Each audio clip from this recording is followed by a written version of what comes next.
యోగ్యురాలు తన పెనిమిటికి కిరీటము, సిగ్గు తెచ్చునది వాని ఎముకలకు కుళ్ళు. ప్రియ దేవుని ప్రజలారా, ఇక్కడ సామెతల గ్రంథం 12వ అధ్యాయము మనము 4వ వచన భాగాన్ని గమనించినట్లయితే, యోగ్యురాలు అయిన భార్య తన పెనిమిటికి కిరీటము, సిగ్గు తెచ్చినది వాని ఎముకలకు కుళ్ళు. ఈరోజు మనము పరిశుద్ధమైన బైబిల్ గ్రంథంలోని ఎలాంటి భార్యలు ఉన్నారో మనం తెలుసుకుందాం. దేవుడు నువ్వు ఎలాంటి భార్యగా ఉన్నావో ప్రతి స్త్రీ ఈ మాటలు తెలుసుకోవాలని నేను ఈ వీడియో చేయడం అయితే జరుగుతుంది. ఈరోజు మనము నీవు ఎలాంటి భార్యవు అనే అంశం మీద ఈరోజు మనం మాట్లాడబోచున్నాము.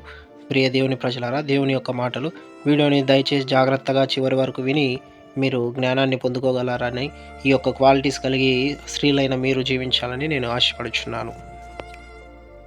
సామెతల గ్రంథం 31వ అధ్యాయము 10వ వచన భాగంలో ఇక్కడ మనకు గుణవతి అయిన భార్య దొరుకుట అరదు, అట్టిది ముత్యము కంటే అమూల్యమైనది. ఇక్కడ గుణవతి అయిన భార్య గురించి దేవుని వాక్యం సెలవిస్తుంది.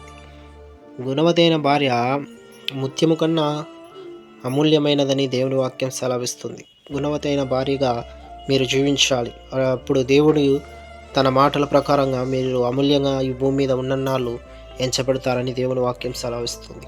ఇదే సామెతల గ్రంథంలో మనము గమనించినట్లయితే 19వ అధ్యాయము 14వ వచనంలో మనం గమనించినట్లయితే ఇక్కడ ఒక స్త్రీ గురించి దేవుడు మాట్లాడుచున్నారు. చూడండి, గృహమును విత్తమును పితరులిచ్చిన స్వాస్థ్యము, సుబుద్ధి గల భార్య యెహోవా యొక్క దానము.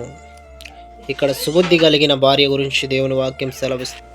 సుబుద్ధి కలిగిన భార్య యెహోవా యొక్క దానమని దేవుని యొక్క వాక్యం సెలవిస్తుంది. ప్రియ దేవుని ప్రజలారా, గృహమును విత్తమును పితరులిచ్చిన స్వాస్థ్యము అంటే ఇవన్నీ మనకు పితరుల నుంచి వచ్చిన స్వాస్థ్యము, ఆస్తులని దేవుని వాక్యం సెలవిస్తుంది. కానీ సుబుద్ధి కలిగిన భార్య యెహోవా యొక్క దానము. మీరు సుబుద్ధి కలిగిన భార్యలాగా ఉండాలి. అలాగే సామెతల గ్రంథంలో మనము 11వ అధ్యాయంలో చూసినట్లయితే 11వ అధ్యాయము 16వ వచన భాగంలో మనం చూసినట్లయితే ఇక్కడ చూడండి, నెనేరు గల స్త్రీ ఘనతనందును బలిష్ఠులు ఐశ్వర్యము చేపట్టుదురు.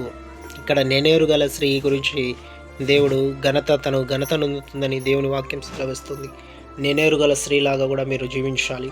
నెనేరు కలిగిన భార్యలా మీరు ఉండాలని దేవుని వాక్యం సెలవిస్తుంది. ప్రియ దేవుని ప్రజలారా, సామెతల గ్రంథం ఇదే 14వ అధ్యాయంలో కూడా దేవుడు ఇద్దరు గురించి మాట్లాడతాడు. ఇక్కడ చూడండి, మొదటి వచనం సామెతల గ్రంథం 14వ అధ్యాయంలో, జ్ఞానవంతురాలు తన ఇల్లును కట్టును, మూఢురాలు తన చేతులతో తాను ఇల్లు ఊడబెరుకును. ఇక్కడ జ్ఞానవంతురాలు గురించి మాట్లాడుతున్నాడు, అంటే జ్ఞానం కలిగిన భార్య గురించి మాట్లాడుచున్నాడు దేవుడు. మూఢురాలైన భార్య గురించి కూడా మాట్లాడుచున్నారు. ఇక్కడ జ్ఞానవంతురాలు తన ఇల్లు అనగా కుటుంబాన్ని చక్కగా కట్టుకుంటుంది. మూఢురాలు తన కుటుంబాన్ని ఊడబెరుక్కుంటుంది, తన చేతులతో నాశనం చేస్తుందని దేవుని వాక్యం సెలవిస్తుంది. ఉదాహరణకు యోబు గారి యొక్క భార్య గురించి మనము చూసినట్లయితే యోబు గ్రంథం 2వ అధ్యాయంలో మనము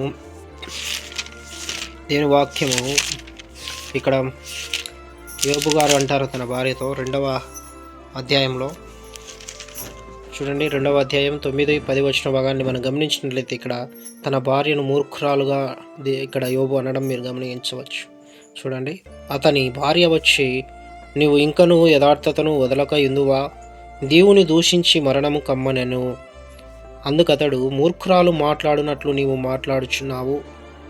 చూడండి, ఇక్కడ యోబు గారి భార్య ఏమంటుంది, దేవుణ్ణి దూషించి మరణం కమ్మని తన భర్తకు చెప్తుంది.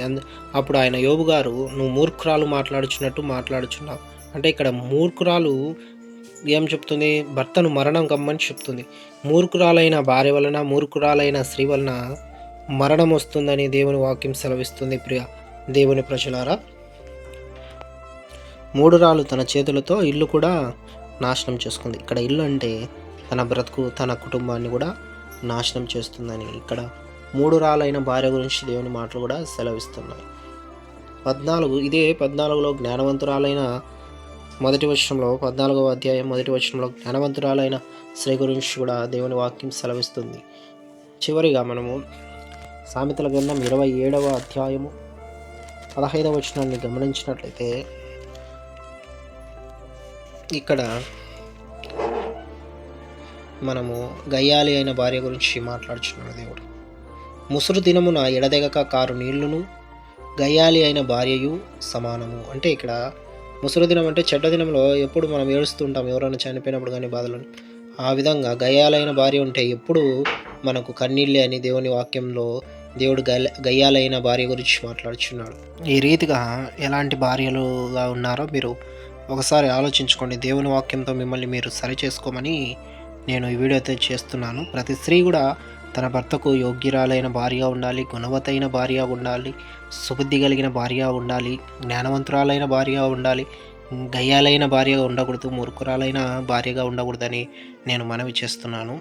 ఈ రీతిగా మీరు ఎలాంటి స్త్రీలుగా ఉన్నారు, ఎలాంటి గృహిణీలుగా ఉన్నారో మీరే నేర్చుకోవాలని దేవుని వాక్యం సెలవిస్తుంది. ఈ మాటలు దేవుడు దీవించునుగాక. ఆమేన్.